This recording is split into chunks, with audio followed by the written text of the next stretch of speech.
Bom, e daí se aproveita isso aí e faz esse cerco que está ocorrendo agora em relação ao Lula. Tossiu, vai a imprensa inteira agora com rede social e tudo batendo. Fala em genocídio em Israel, o mundo inteiro hoje fala em genocídio em Israel, cai todo mundo matando em cima do Lula. Então, digamos, e falta uma estratégia ao governo. O governo está parado. Ele está parado. Quando é questão internacional, o Lula brilha.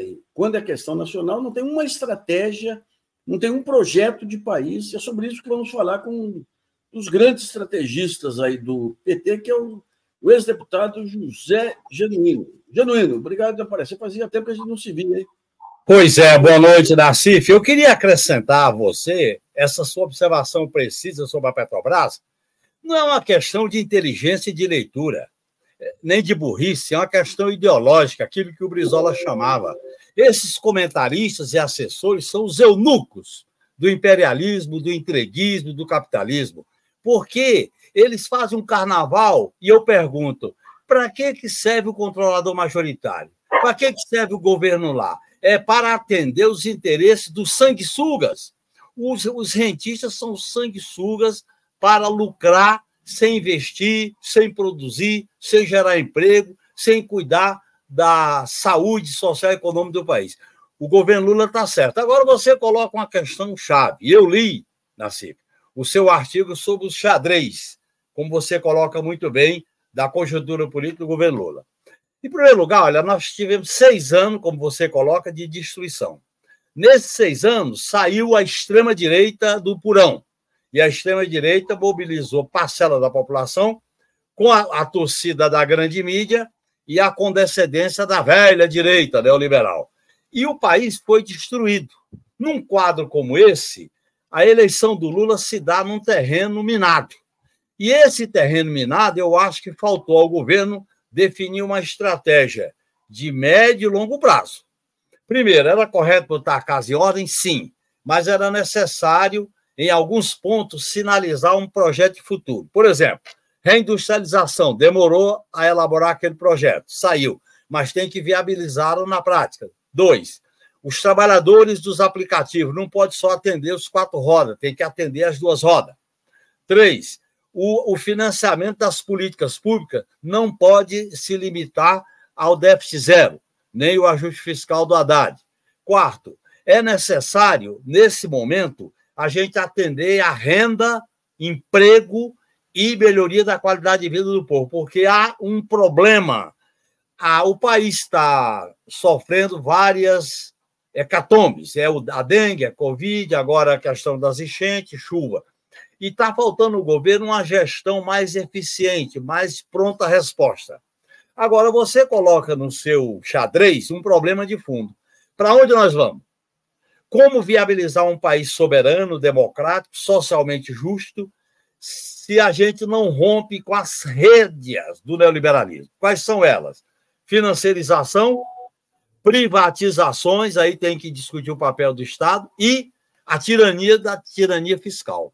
Se a gente não enfrentar esses 3 pontos, nós vamos ficar limitados a uma espécie de social dentro do neoliberalismo. E eu acho que as pesquisas, Nassif, dão um sinal para o Lula. E tirando a ideologização que eles fazem, como essa da Petrobras, como fizeram com a discussão do Lula sobre os palestinos, que foi correta, eles tentam botar o Lula nas cordas, botar o Lula na defensiva, com uma pauta para que o governo ficasse explicando.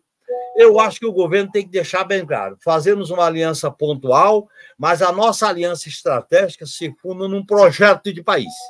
E eu acho que está faltando à esquerda, ao PT, outros partidos de esquerda, aos movimentos, definir um projeto popular para o país, que toque no crescimento, distribuição de renda, aprofundamento da democracia, a solidariedade social e tirar o país, passar o país a limpo. O que aconteceu no 8 de janeiro tem a ver com o golpe de 2016 das Forças Armadas. E o 2016 tem a ver com 64. Então, o Lula está equivocado em dizer vamos virar a página de 64. Não tem como virar. Não tem como virar a página porque a medula autoritária das Forças Armadas estava presente nesses fatos. Nós temos que discutir qual é a política de defesa do país. Um país, depois da guerra da Ucrânia, para ele se inserir no mundo multipolar, ele tem que ter uma política de defesa soberana, uma política de defesa com acesso à tecnologia, uma política de defesa baseada no bem-estar do povo, uma política de defesa de boas relações com os vizinhos. E a diplomacia brasileira, Nassif, eu acho que ela tem que fazer uma escolha. Não adianta mais a diplomacia do Itamaraty, que é ecumenismo com todo mundo. Tem que ter lado. Priorizar os lados que nós vamos fazer opções nesse momento. Aquilo que é estrategicamente interessante para o país. Então, eu acho que o governo Lula ele recebeu um recado das pesquisas. Nós não podemos brigar contra os números. Nós temos que tirar essas lições e fazer uma rearrumação do governo, chamar o feito à ordem, redefinir melhor. Por exemplo, essa questão da Petrobras, tem que botar mais gente do PT e do governo para defender a posição do Lula. Faltou isso na discussão dos juros, faltou isso na discussão dos palestinos, e está faltando isso para se contrapor a essa mídia corporativa e familiar que é um partido da ordem. E nós não estamos fazendo a disputa. E o fundo dessa questão é o seguinte: governar no quadro do neoliberalismo, da crise sistêmica em todos os aspectos, e com a extrema-direita ousada, que é o bolsonarismo, como é o Trump, não dá para a gente governar sem polarizar, sem enfrentar, sem marcar território. Agora, você só polariza e marca território se você definir para onde nós vamos. E eu acho que não é só a união, não é só a reconstrução para voltar ao que o país era antes do golpe de 2016. É a transformação do país. E eu acho que está faltando o governo Lula incluir a transformação como elemento central da sua estratégia e da sua tática. E quando se fala em transformação, entra a parte da produção, que eu tenho enfatizado nos meus artigos, ou seja, tem que ter uma parceria umbilical com indústria, comércio, pequena empresa, cooperativismo, MST, todo mundo que produz, eles têm que ter a certeza de que eles estão contribuindo para a construção do país. Porque a autoestima... O Lula podia apresentar um pacto pela produção. Isso. Um pacto pela produção. Chama todo mundo que produz e aposta no país para um pacto. É a agricultura familiar, é a economia solidária, é o MST, são as cooperativas, é a pequena agricultura, é quem quer investir na industrialização do país para gerar emprego, é quem quer fazer parcerias estratégicas, desde que gere emprego, chamar o agronegócio às favas e discutir como viabilizar o agronegócio sem destruir o meio ambiente, porque a questão da transição ecológica é fundamental. Mexer no bunker das privatizações do setor elétrico. No mínimo, o governo tinha que fazer uma equivalência entre ações e voto. Porque esses caras querem que o governo simplesmente administre o mercado. Eles querem um governo refém do mercado, é isso que eles querem. É o ideal do neoliberalismo. Assim. Eu acho que o governo Lula ele não pode ficar refém dessa lógica neoliberal. E eu acho que o Lula vai ter que tomar uma posição e fazer um chamamento àquelas lideranças. Não dá para o Lula fazer um discurso correto sobre os palestinos e o seu líder no Senado fazer média. Não dá. Quer dizer, tem que chamar o feito à ordem. Olha, pessoal, nós somos um partido, nós somos um time. O que está em jogo é um projeto, porque a extrema-direita, Nassif, ela está agindo unitariamente, ofensivamente. Você vê o que eles fizeram hoje no Senado? Aprovaram a PEC sobre transporte de pequenas quantidades de maconha para constranger o Supremo. É a pauta da segurança, é a pauta do caos, é a pauta dos valores relacionados com os costumes para colocar o governo na defensiva. E tem coisa que não dá para o governo errar. Por exemplo, aliás, saiu uma matéria hoje no Estadão, e eu me orgulho porque a primeira derrota do Bolsonaro, que queria a Comissão de Direitos Humanos, eu contribuí para ele ser derrotado em 98, ele queria a Comissão de Direitos Humanos. A Comissão de Educação é a chave para o projeto neoliberal. E eles botaram lá quem? O Nicolas. O governo Lula, o PT não podia deixar passar a Comissão de Educação. Tinha que pegar ela e depois deixar a saúde. Mas o pessoal pega a saúde por quê? Porque tem muita emenda. Mas qual é a comissão do ponto de vista estratégico e ideológico? É a comissão de educação. Nós temos que definir claramente. Eu acho, Nassif, que o governo erra quando não constrói um núcleo de disputa política e de pronta resposta na Câmara. Tudo tem que ter resposta. Então, mas a gente tem dois desafios aí. Tem que polarizar com a direita, mas tem que ter um discurso unificador. Esse discurso unificador não é a pauta moral que cria todas essas diferenças. Ou seja, o governo tem que continuar defendendo os direitos, mas ele não vai conseguir unir o país em torno da pauta moral. Perfeito. Não é a pauta econômica de mercado que visa acalmar o mercado apenas. Então, o caminho que tem, aquilo que... Genuíno, se você pega o Bolsonaro, ele pegou milhões de pessoas e falou: vocês vão salvar o Brasil. O que nós precisamos para salvar o Brasil? Rezar na porta de quartel. E o pessoal foi. Agora, se o Lula começa a mostrar por um sujeito que está no bar, que montou o seu bar, ou que trabalha no bar, ou a grande indústria, ou o comércio, que aquilo que ele está fazendo, aquilo é de salvação do Brasil, ele faz esse pacto geral. Porque se você pega, por exemplo, por que as associações comerciais, mesmo as federações de indústria, tem tendência bolsonarista?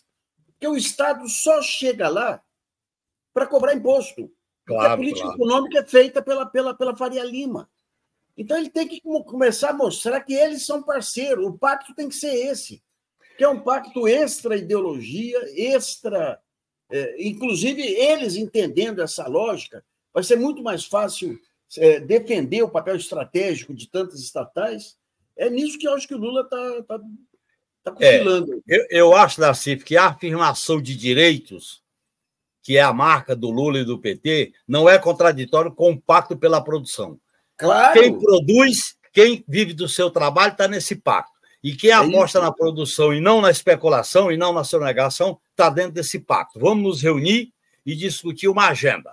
Segundo, vamos discutir os territórios do Brasil mais carentes para colocar a presença do Estado.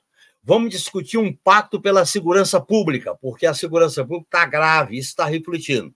Aí, reformular o sistema de segurança pública, a concepção de segurança pública, chamar o Ministério Público para controlar a segurança pública, coisa que não faz, e, ao mesmo tempo, atuar nessas áreas críticas que o país está sofrendo uma espécie de agonia e de impotência.